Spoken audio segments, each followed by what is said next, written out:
Om Namo Bhagavate Vasudevaya.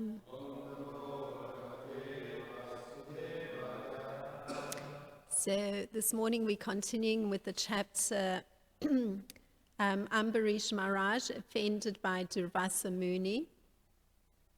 And we are doing one text, text 65, which we can chant responsively. Ye Darakara Putrapta Pranam Vitam Mimam Param Hitpamam Sharanam Yataha Katam Tam Styaktam Utsahe Ye Darakara Putrapta Pranam Vitam Mimam Param Hitpamam Sharanam Yataham Katam Tam Styaktam Utsahe.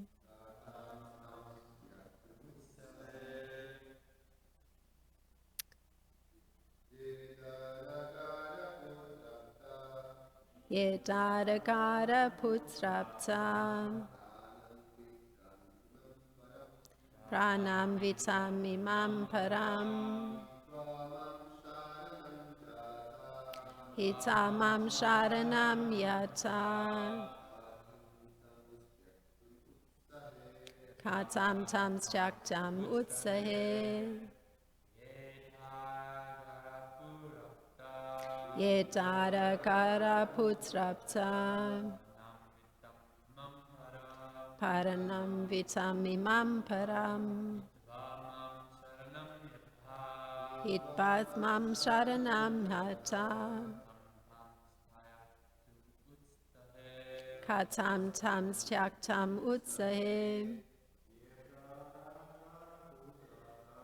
Ye Darakara Putrapta Panamitam Mimam Param Hitpamam Saranam Yata Katam Tam Styaktam Utsahe. Ye Darakara Putrapta Pranam Vitam Mimam Param Hitpamam Sharanam Yata Katam Tam Styaktam Utsahe. The word for word translation. Ye, those devotees of mine who Dham, wife, Agara, house, Putra, children, sons, Apta, relatives, society, Pranam, even life, Vitam, wealth, Imam, all these, Param, elevation to the heavenly planets, or becoming one by merging into Brahman. Hitpa, giving up all these ambitions and paraphernalia. Mam, unto me. Sharanam, shelter. Yata, having taken. Katam, how. Tan, such persons. Tyaktam, to give them up. Utsahe, I can be enthusiastic in that way. It is not possible. So the translation by Srila Prabhupada, Jai Srila Prabhupada. Since pure devotees give up their homes, wives, children, relatives, riches, and even their lives simply to serve me, without any desire for material improvement in this life or in the next, how can I give up such devotees at any time? Purport. The Supreme Personality of Godhead is worshipped by the words Brahmanya Devaya Go Brahmana Hitaya Cha. Thus, he is the well-wisher of the Brahmanas. Durvasa Muni was certainly a very great Brahmana, but because he was a non-devotee, he could not sacrifice everything in devotional service. Great mystic yogis are actually self-interested. The proof is that when Durvasa Muni created a demon to kill Maharaj Ambarish, the king, staying fixed in his place, praying to the Supreme Personality of Godhead and depending solely and wholly on him, whereas when Durvasa Muni was chased by the Sudarshan Chakra by the supreme will of the Lord, he was so perturbed that he fled all over the world and tried to take shelter in every nook and corner of the universe. At last, in fear of his life, he approached Lord Brahma, Lord Shiva, and ultimately the Supreme Personality of Godhead. He was so interested in his own body that he wanted to kill the body of a Vaishnava. Therefore, he did not have very good intelligence. And how can an unintelligent person be delivered by the Supreme Personality of Godhead? The Lord certainly tries to give all protection to his devotees who have given up everything for the sake of serving him. Another point in this verse is that attachment to Daragara Putrapta, home, wife, children, friendship, society, and love, is not the way to achieve the favor of the Supreme Personality of Godhead. One who is attached to hearth and home for material pleasure cannot become a pure devotee. Sometimes a pure devotee may have a habit or attraction for wife, children, and home, but at the same time want to serve the Supreme Lord to the best of his ability. For such a devotee, the Lord makes a special arrangement to take away the objects of his false attachment, and thus free him from attachment to wife, home, children, friends, and so on.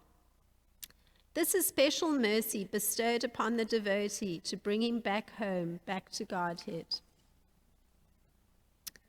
Om Jnana-timirandasya Gananjana Shlakaya Chakshur Unmilitam Yena Tasmai Shri Gurave Namaha. Namam Vishnu Padaya Krishna Prasthaya Bhutale Srimate Ramapada Swami Iti Namine. Namam Vishnu Padaya Krishna Prasthaya Bhutale Srimate Bhaktivedanta Swami Iti Namine. Namaste Saraswati Deve Gauravani Pracharine Nirvishesha Sunyavadi Paschatya Deshatarine. Vanchakalpa Tarubhyascha Kripa Sindubhya Eva Cha Patitanam Pavanebhyo Vaishnebhyo Namo Namaha. Jai Shri Krishna Chaitanya Prabhu Nityananda Shri Advaita Gadadhar Shivasadi Gaura Bhakta Vrinda. Hare Krishna, Krishna Krishna, Hare Hare, Hare Rama, Rama Rama, Hare Hare.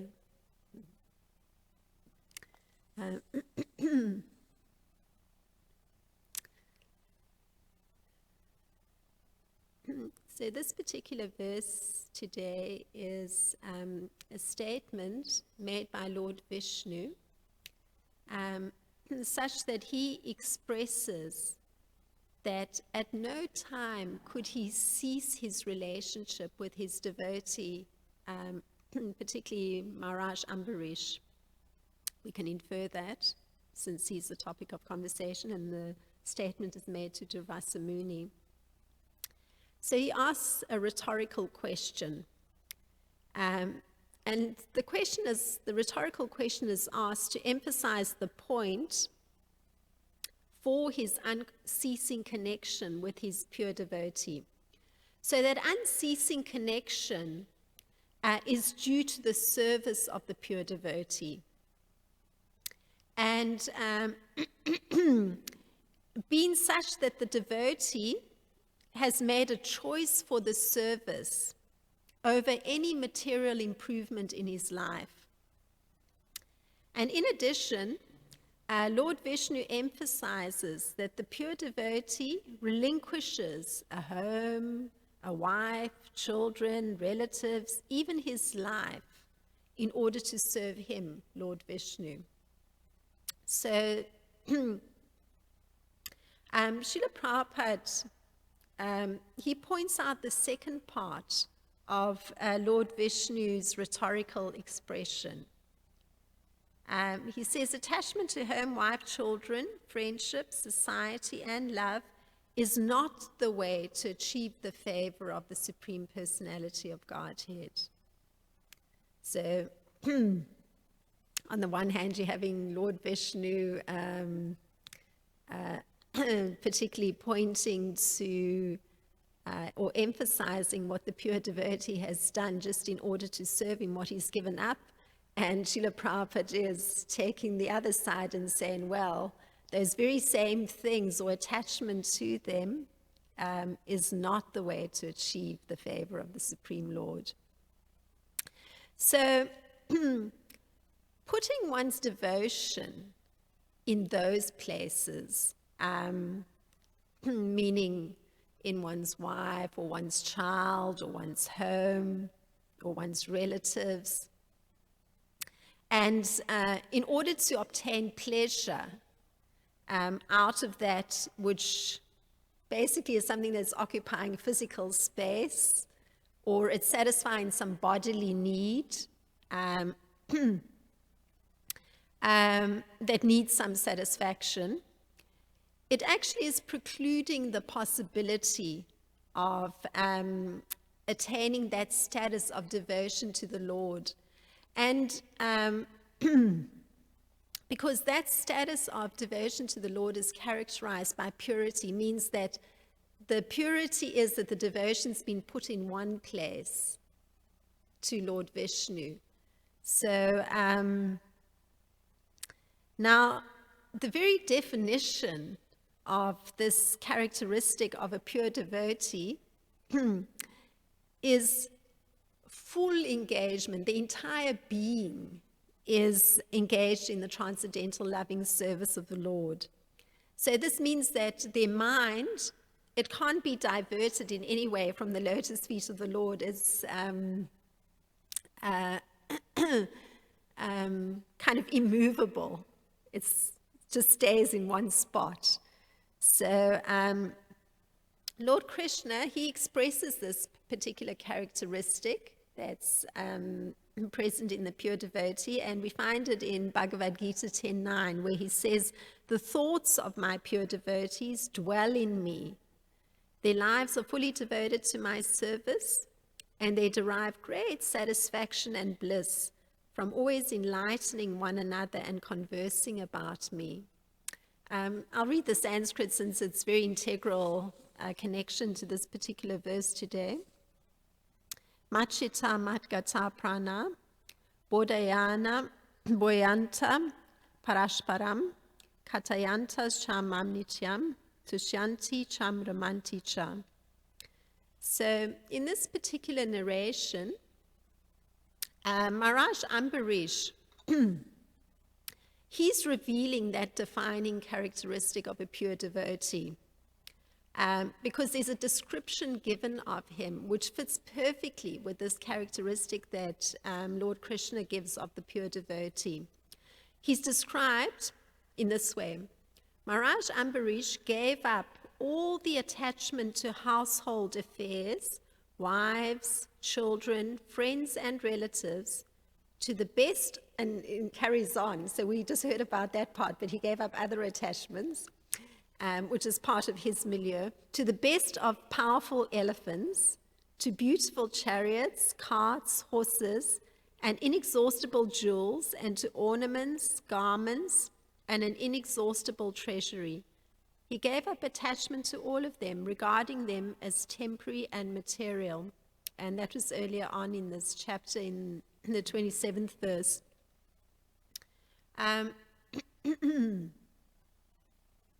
Now, this particular view that Maharaj Ambarish is holding, meaning that he's seen all these accoutrements of his royal position as something that's it's occupying physical space, so it's separate from him.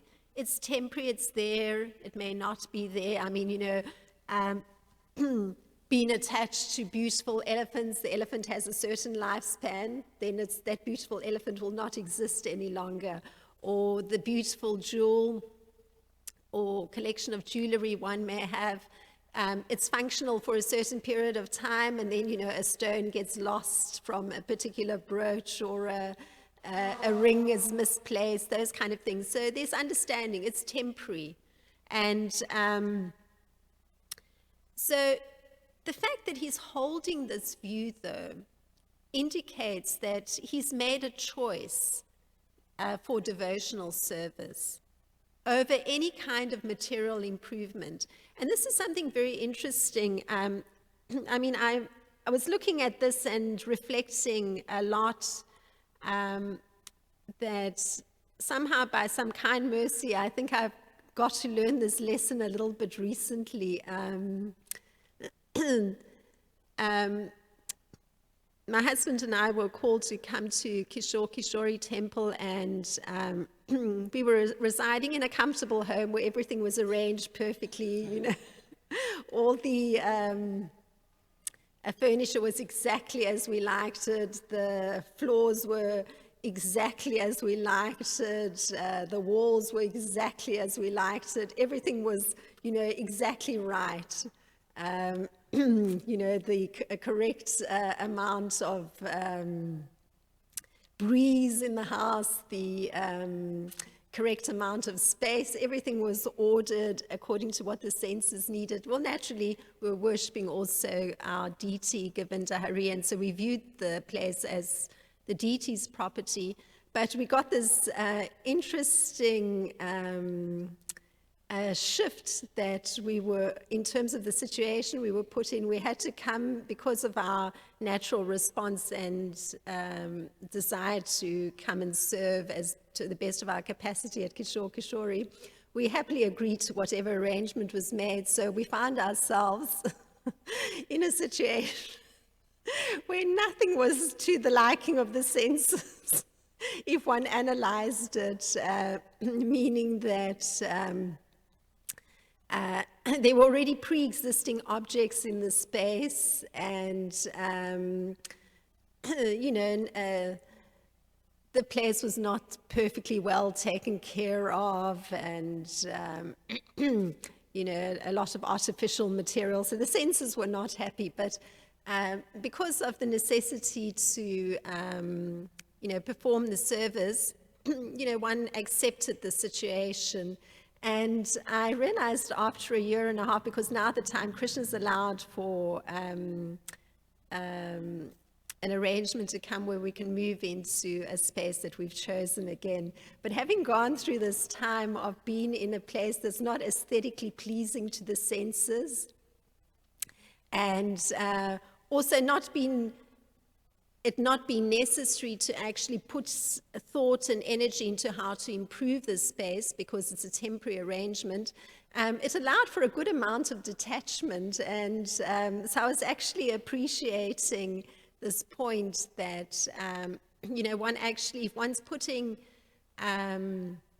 service first, then material improvement doesn't seem so important. So I learned the lesson this way through being put into that situation, but it really struck home. So I think a reading of Maharaj Ambarish's particular choice on a very elevated level for devotional service, taking into account his being permanently in a perfect situation on the material level, meaning, all his excellent elephants, horses, jewels, wives, children, perfect palace, but then choosing always devotional service over any kind of, greater acquisition, greater improvement of the material things, just allowed me to appreciate in my own minuscule way and humble way, or small way, I shouldn't say fully humble, but small way,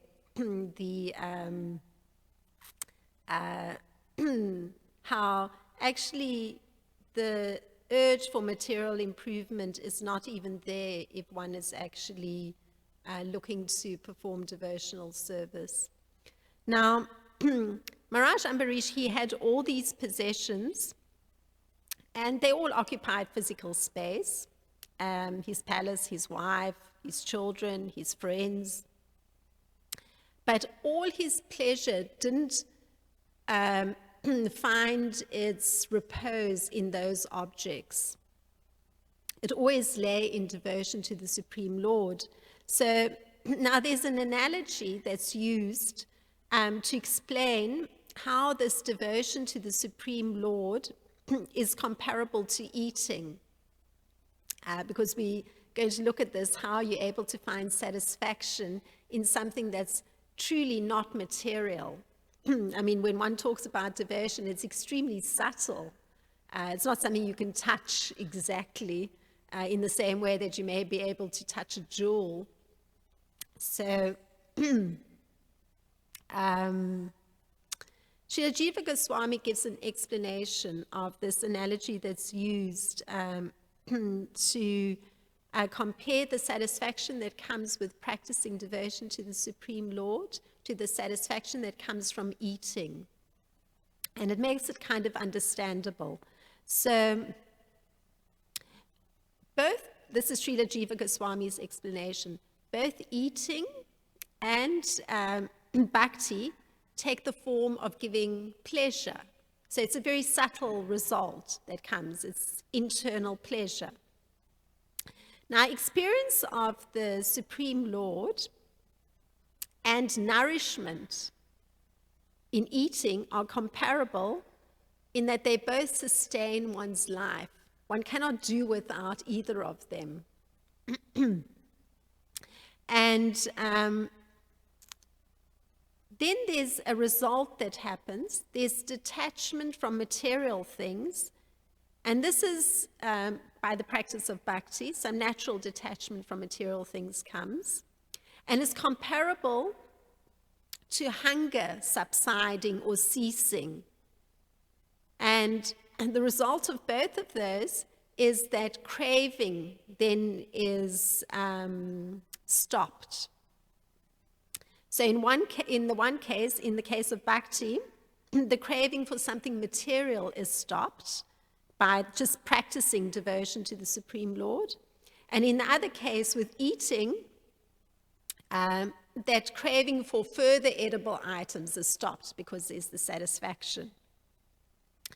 So there's a nice verse that points to this, and it's spoken by one of the 9 Yogendras to King Nimi or Maharaj Nimi. And so the Yogendra Kavi says, devotion, direct experience of the Supreme Lord, and detachment from other things, these 3 occur simultaneously for one who has taken shelter of the Supreme Personality of Godhead. So it's interesting. It's just automatically it's happening. And this is something that I found, because if I had not been put into my particular situation, I have to relate it personally so as to kind of make it understandable, because it's a very deep concept. If I hadn't been put into a situation where my natural urge to improve, better, order, material space had been not like that, I would naturally not have had this very direct experience that just not actually working on material improvement even brings detachment from the material space, because now I'm quite peaceful with it, which is very interesting for me. So, and yeah, it has to do with, I bring it up because in this lifetime, the senses are designed to be very aesthetically conscious. So it's quite a huge leap.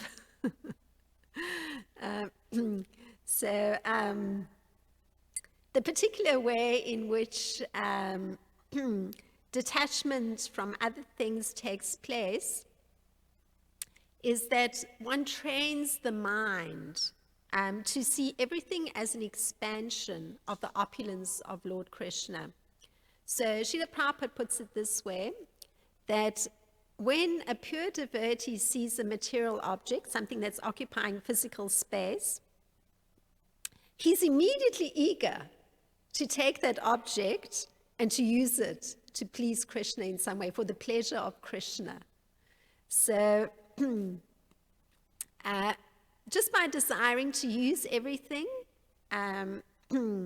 to serve Krishna in some way, or to give pleasure to Krishna in some way, and to not take anything for himself, the devotee becomes strengthened by the transcendental or purified mode of goodness. And in this way, he's able to achieve that topmost religious principle of directly serving the Lord, which was Maharaj Ambarish. He was serving so directly that the very situation that Javasa Muni finds himself in with the Sudarshan disc at his back is because Lord Vishnu actually gave that disc to Maharaj Ambarish to allow him to protect his kingdom.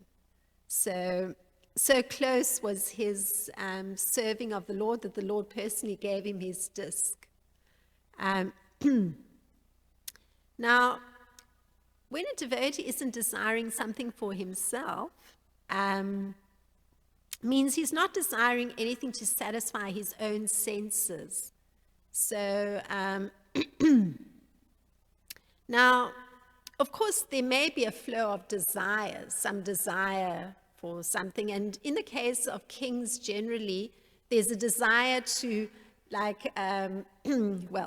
to acquire huge amounts of land, or to take over other countries or other states or other kingdoms.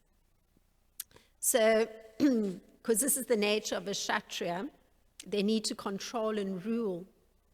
So even if there is that kind of flow of desires, but the devotee isn't satisfying them, which we hear from Maharaj Ambarish was pretty much his case, the fact that he wasn't so engaged in that, at least we're not hearing, in that kind of acquisition of other kingdoms, or even having to, think about protecting his own kingdom from other invaders, means that peace is achieved.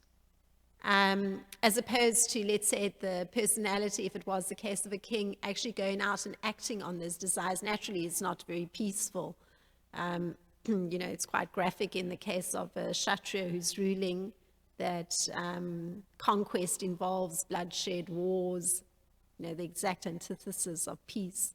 So, and we hear this in the Bhagavad Gita in 272, that the person who's becoming peaceful is not the person who's striving to satisfy desires. And the interesting thing is that even if the devotee has those desires, different things to be acquired or obtained, or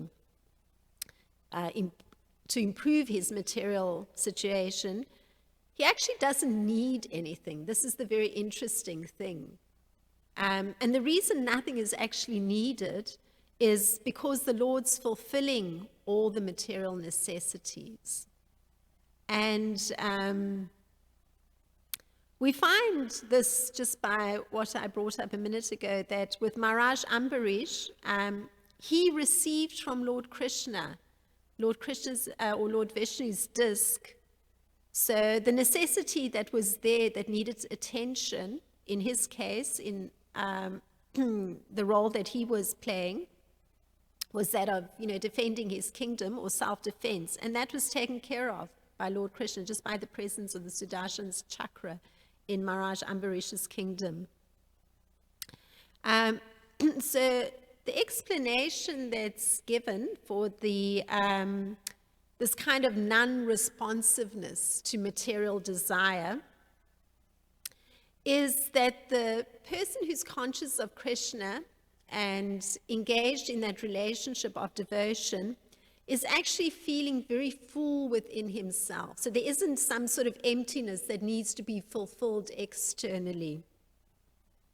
And so and he's always very steady in his activities. And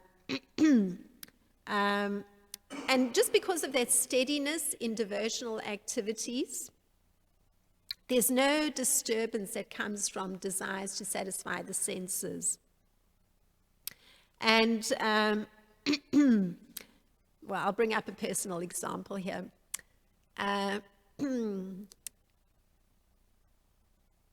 There was a period of time, I recall, I would be preparing classes, and, it was so dangerous, I used to think, because preparing classes on the computer meant that there's access to the internet at the same time.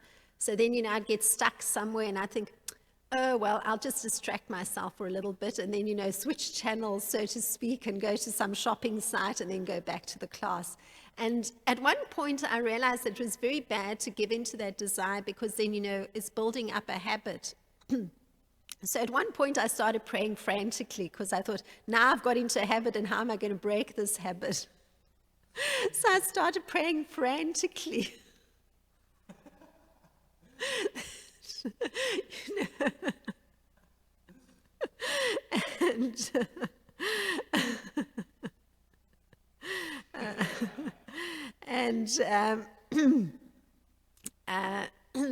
And somehow the kindness, I was conscious, it was the kindness of my spiritual master intervening at one moment where I understood some transcendental help was coming, and I was actually able to then resist. So now I don't have the problem anymore, but it was dangerous just to create such a habit.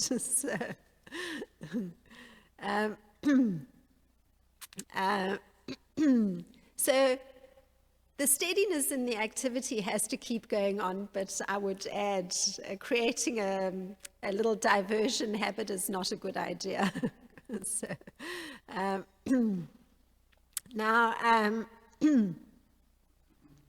so Maharaj Ambarish is described as actually gradually having given up his material desires. And just by virtue of performing the devotional service he was performing, with all the accompanying austerities, because naturally there's austerity with performing any devotional service. I mean, I find that, on Saturday, sometimes I sort of smile because I see it becomes very peaceful outside because that mode of passion is quietened down and you can see people are getting ready to go to the beach and there's a whole relaxed mood in the atmosphere. And I always smile because I think, for me, it's work. So I sit down at the computer and, it's class preparation. And then I think, well, there's some austerity involved because, it's not that I'm thinking, yes, well, let me go and bask in the sunlight or hear the lap of the waves. Rather, it's, well, no, it's class preparation time. So there's some austerity involved. And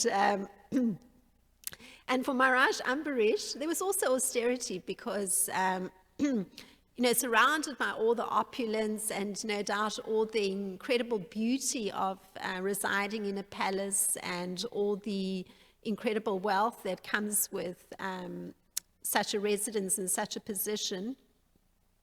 His particular austerity was, focused on his deity and decorating the deity or even just cleaning the temple where his deity was, or doing something very simple like just going to the Ganges and the Yamuna to bring water for the deity, or just performing artik many times. So there's austerity involved because you have to block out other demands or the senses wanting to go in other directions, or the demands of relatives, friends, for participation in other activities. So this was Maharaj Ambarish. He performed those necessary austerities. And I'm sure that being in such a position, it must be quite extreme, one could say, the austerities. I mean, my simple austerity where I just, have to fight with my mind a little bit, in that case, in that situation, it must be huge. I can't imagine. So,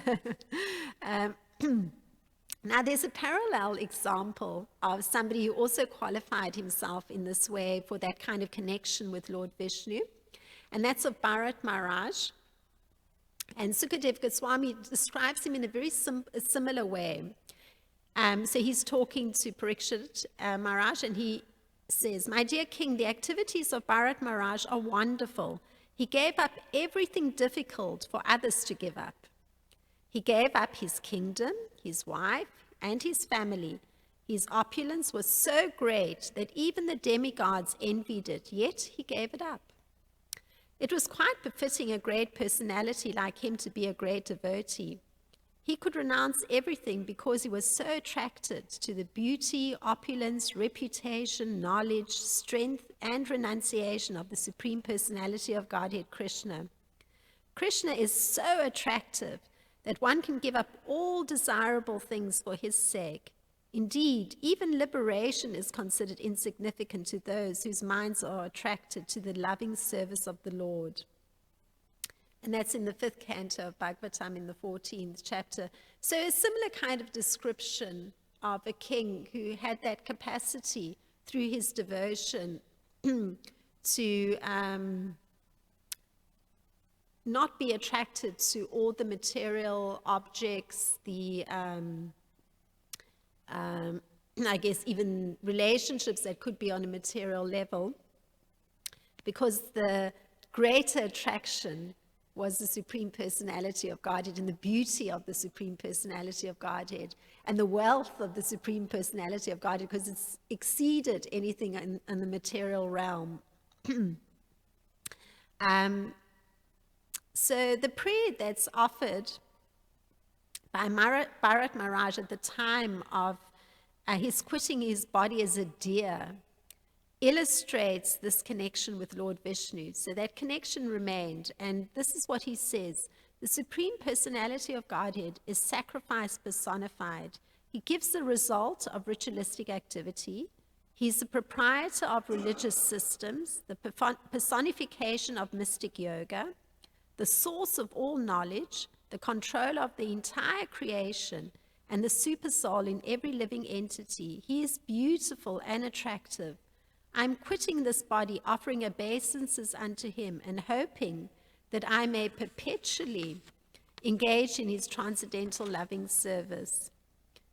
So both great personalities had this attraction to Lord Krishna. So they gave up reposing their devotion in material things, in their material possessions. And this is, of course, in stark contrast to material functioning, where the attraction is always for the material possessions. And this attraction to Krishna brought complete satisfaction. And this satisfaction from acting and staying with the attraction to Lord Krishna, it is what brings the real liberation. And liberation was being sought by Durvasa Muni by emerging into the impersonal Brahman, but the real liberation is actually that attraction to Krishna that brings such great satisfaction. So these were some thoughts. If there's anything that might expand our discussion.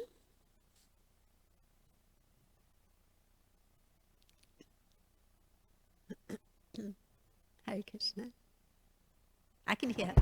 Hare Krishna Mataji, thank you for your class. It's very is condensed nectar. I have a few different questions. The first one is just a point about how you mentioned that the devotees' minds are always, they're very firmly, unmovably fixed on Krishna. And it made me think, Srila Prabhupada is sitting right before us and he's never looking anywhere but the deities. That just made me think about that.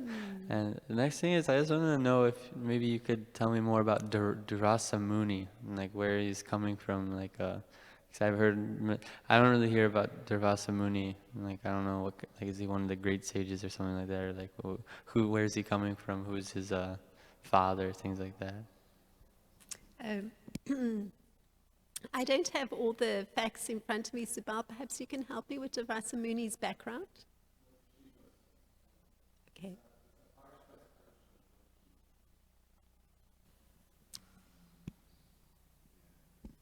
Jai. And the next one, I'm just thinking in terms of, not to be, we hear it a lot, especially Prahlad Maharaj, of not being attached to, family, wife, home, and the rest of it, those things.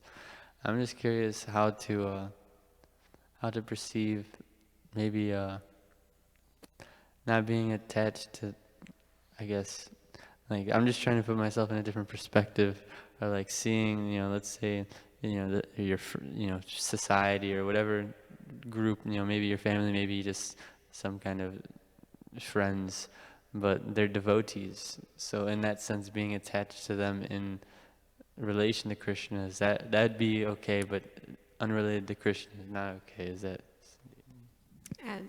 So the question being asked is, looking at this question of not being attached to wife, children, etc., then would it be that being attached to a certain category of friends may not be okay, but the attachment to devotee friends, that would be in order, would it not be, is the question that's been asked.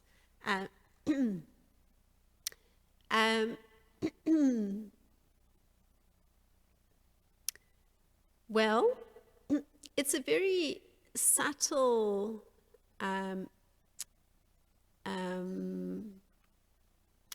guess, thing that we're looking at when we're looking at a bond of affection or a bond of caring or love. It's a very subtle thing. I mean, it's not that one sees like a string from one heart going to another heart, like physically, but that is what's actually happening. There's something that's connecting one to another human being through the heart. And if that connection is with, let's say, certain friends that one has some history with, because often we grow up, we go to school, our study place, maybe even our neighborhood.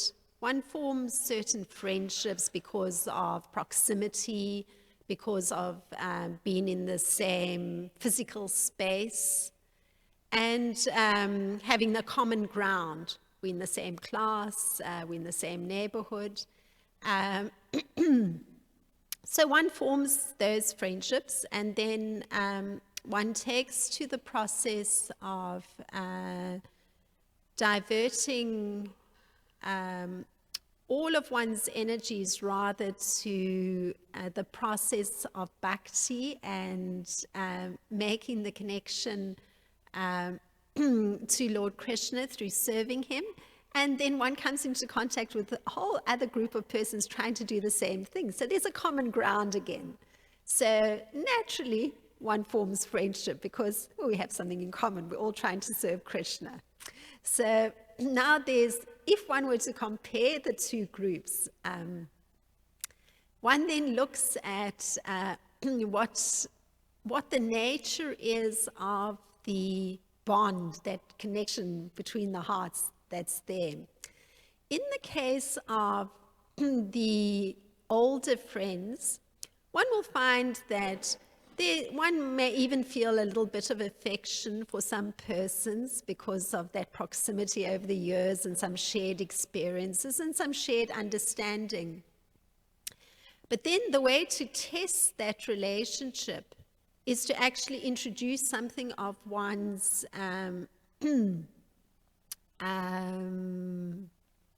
I guess, new practice. And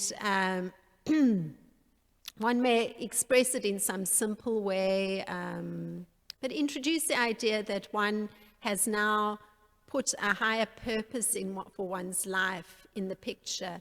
And often one finds that when one tests that relationship, suddenly there's no affection whatsoever on the other person's part.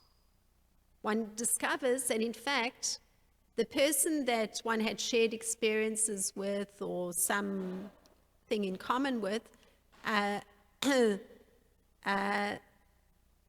person may actually suddenly be outright rude, because whatever their view is of Krishna is then going to actually come your way.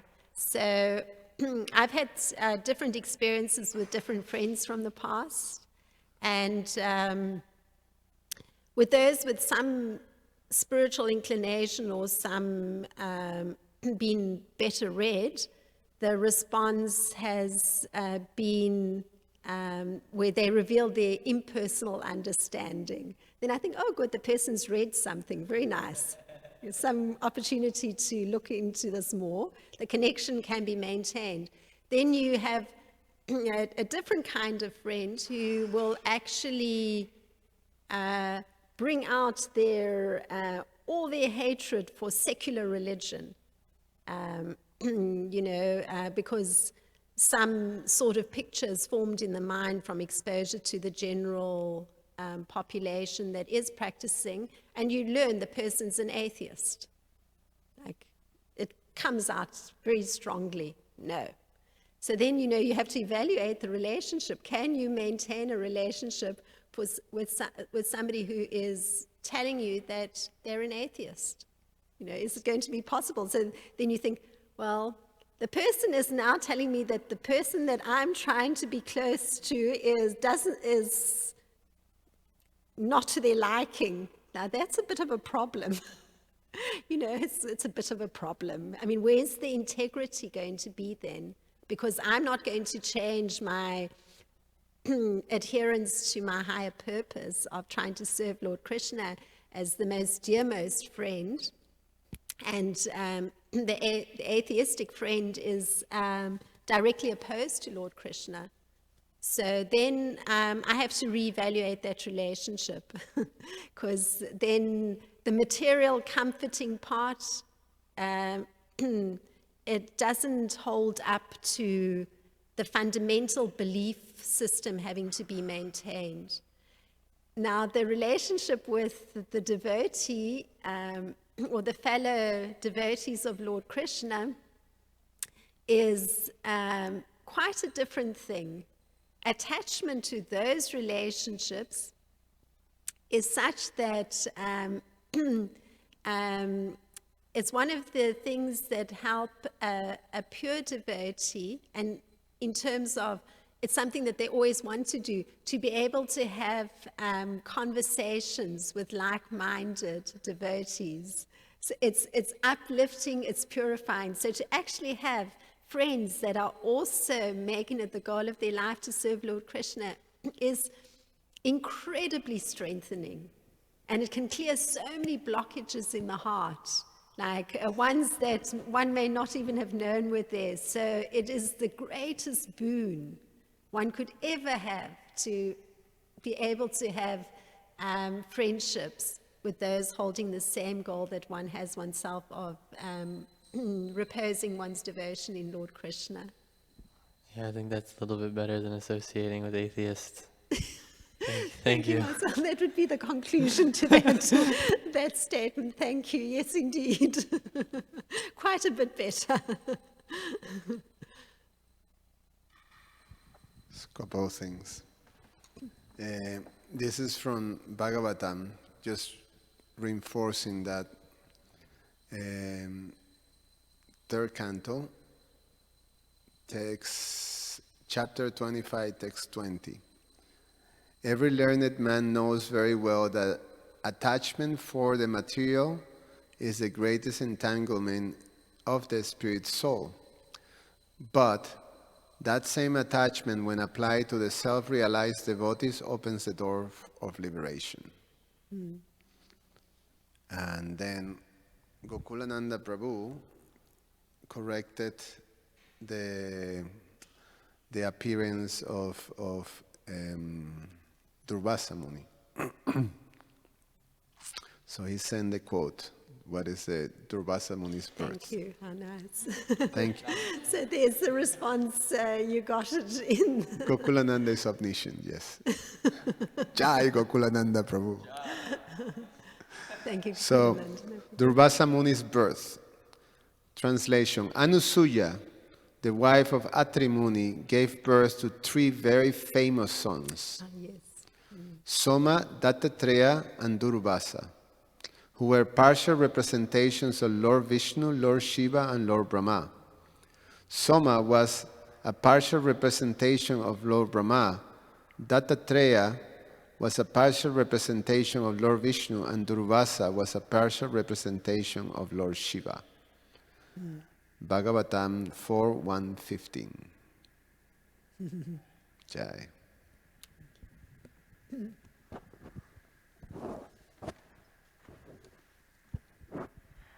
Hare Krishna, Krsnarcana Mataji. Thank you for a nice class. And I would like to tell my experience about this, another point, this verse about attachment to Daragara Putrapta. Attachment to? To Daragara Putrapta. This is the another point.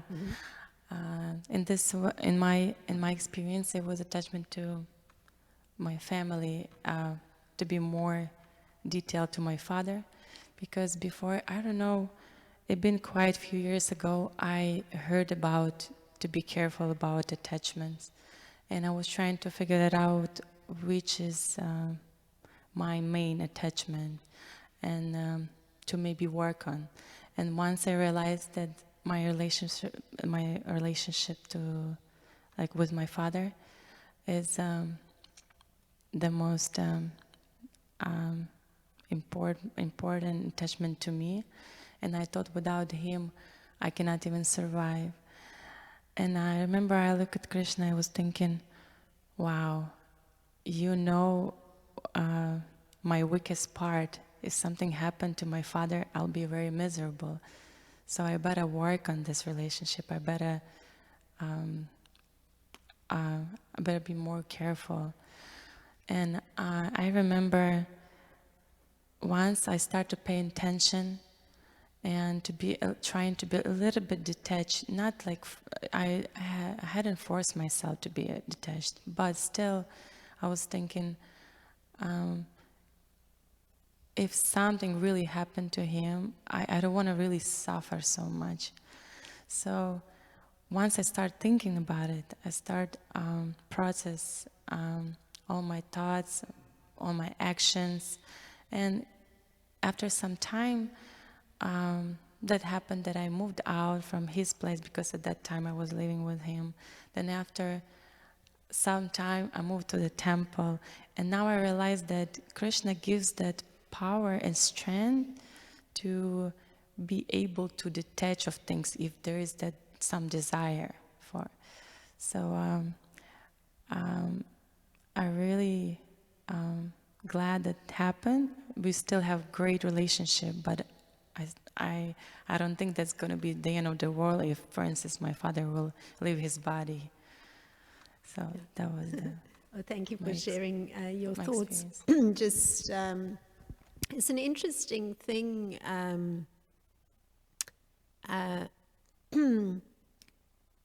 mean, in some sense, your description is of coming to a point of feeling detached, even through not having physical proximity. Well, detachment is something that happens naturally without one even trying, if one is approaching the object of attachment with the proper consciousness.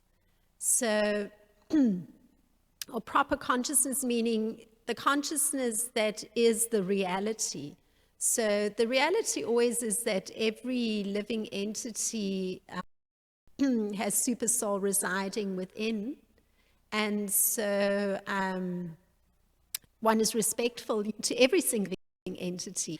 But then the fact that one starts to look to a particular entity to sort of bring satisfaction or happiness to oneself, I mean, there's generally some sort of selfish motive in some attachment. And you see this with family members. The attachment has some selfish motive because when the desired thing is not obtained from the family member, generally there's some ill feeling or bad energy that happens within the environment.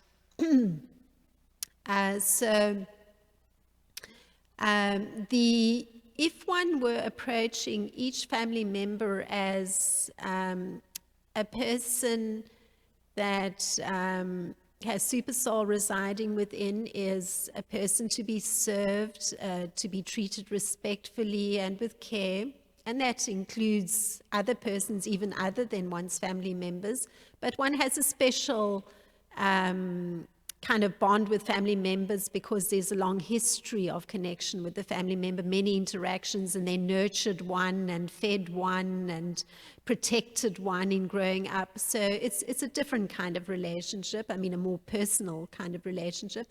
But then if one actually just shifts one's focus to that the actions one's performing towards that person, mother, father, brother, sister, aunt, uncle, whoever one is attached to or has that long history with and a certain indebtedness to, that one is actually performing those actions as a service to Lord Krishna. So one is looking on a higher plane. So the mundane level is, yes, I'm going to do something for my parent. I'm going to cook a meal for my parent. But one is thinking, I'm actually going to be cooking this meal. It will be for my parent, but I'm going to do this meal, cooking it for Lord Krishna, so that then I can actually serve the remnants of Krishna to my family member. It's a whole other consciousness. It's no longer on one level. It's tied in with the reality, which is that all one's actions are done for the pleasure of Lord Krishna. So then when one is actually thinking in that kind of way, then it's natural that one takes a step back. One's not actually anymore thinking on a kind of selfish plane. Because the selfish plane is, I'm cooking a meal for my parent must enjoy this meal, my parent will be pleased with me, we'll be laughing and joking together, everything's well. It's not just on that plane, it takes on the transcendental dimension where I'm performing my duty towards my parent in trying to reciprocate in some way for all the services that that parent has done for me throughout my life as I was growing up and being nurtured and cared for and protected by parent. So I'm performing a service for this parent as a kind of duty. But at the same time, I'm performing that duty for the pleasure of Lord Krishna. So I'm going to perform that duty really well because I'm performing it for Lord Krishna. Because Lord Krishna is my master. Lord Krishna is the personality that I wish to please with this action. Then when one is thinking like that, automatically you're performing your duty well, you're pleasing the parent, but more important is you're pleasing Lord Krishna, and automatically by having that kind of consciousness, there's detachment that's happening naturally because the service is being done for the Supreme Personality of Godhead. So one doesn't even have to try. It just is a shift in thinking. One needs to remember who one's serving. Yeah, because otherwise one is, that those strings between the heart are causing so much entanglement and suffering. I mean, I recall I grew up with parents that I was not so attached to, and they were not so attached to me. Or perhaps my father went through the motions of being attached, but we understood that it was somehow odd that we'd landed up with each other in this lifetime. From early on, we agreed that this was odd. We were not in accord. But when I had finished university, I recall I'd had a table in the room where I was residing in my parents' home, and I asked my father, would it be in order if I moved that table, because I had rented a big warehouse, and I asked if I could if I could take the table to the warehouse where I was residing. And to my surprise, my father completely resisted. This was a piece of property within his house, and it could not be moved. And I was completely amazed. I thought, this is a person who's expressing some sentimental feelings towards his child, but when it comes to a material object in his home be moved to where that child is moved to, that was not possible. And I laughed at that time. I thought, well, now this really makes me question, what is the depth of feeling here? What is more important? So, yeah, so it's that sort of thing. The external things we do that give us some happiness on some level, there's some suffering involved. So for my father, it would have been suffering if I had moved one of his physical objects out of his house.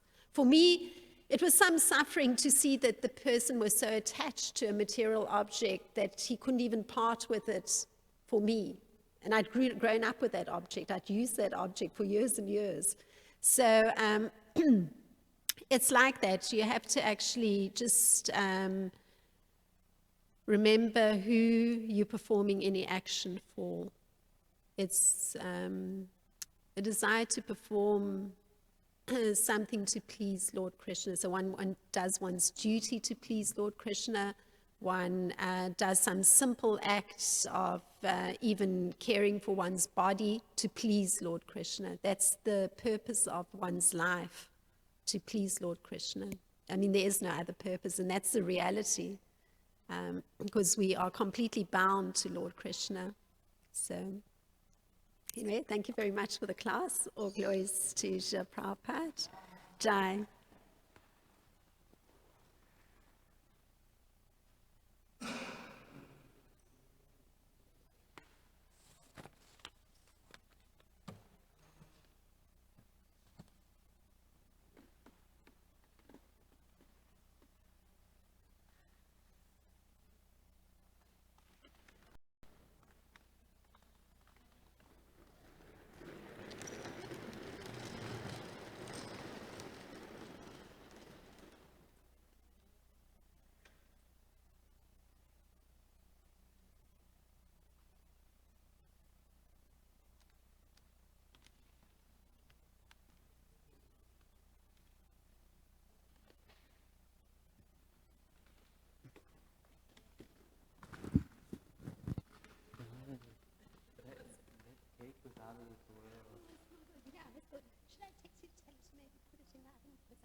So, thank you. It's very kind of you to say.